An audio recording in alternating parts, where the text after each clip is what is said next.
ধর্ষকদের বিচার ও নারীর প্রতি সহিংসতা বন্ধের দাবিতে আজও দেশে বিভিন্ন স্থানে মানববন্ধন ও বিক্ষোভ হয়েছে। দুপুরে বরিশালে সদর রোডে বিক্ষোভ সমাবেশ করে বাম গণতান্ত্রিক জোট।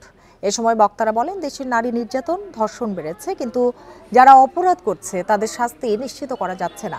এই ঈদে জামা জুতো অ্যাক্সেসরিজের ডিসকাউন্ট। বিক্ষোভ সমাবেশ থেকে চুরি, ডাকাতি, মব সন্ত্রাস বন্ধ করা সহ বেশ কিছু দাবি তুলে ধরা হয়। পরে একটি বিক্ষোভ মিছিল বের হয় চাঁদপুরে। ধর্ষকদের শাস্তির দাবিতে সাংস্কৃতিক সমাবেশ অনুষ্ঠিত হয়েছে। এ সময় ধর্ষকদের জনসম্মুখে শাস্তি নিশ্চিতের দাবি জানান বক্তারা।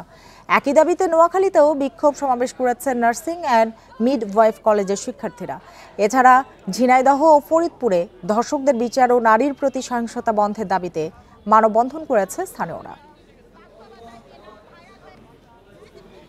সংস্কার এবং কোনো ধরনেরই দ্রব্যমূল্যের ঊর্ধ্বগতি, নারী নির্যাতন এবং কোনো ব্যবস্থারই তারা সফলভাবে কোনো পদক্ষেপ নিতে ব্যর্থ হচ্ছে। আসিয়া সহ যে একের পর এক নারী ধর্ষণ হচ্ছে, যার বিচার হচ্ছে না, এই বিচারের দাবিতে আমরা আজকে দাঁড়িয়েছি।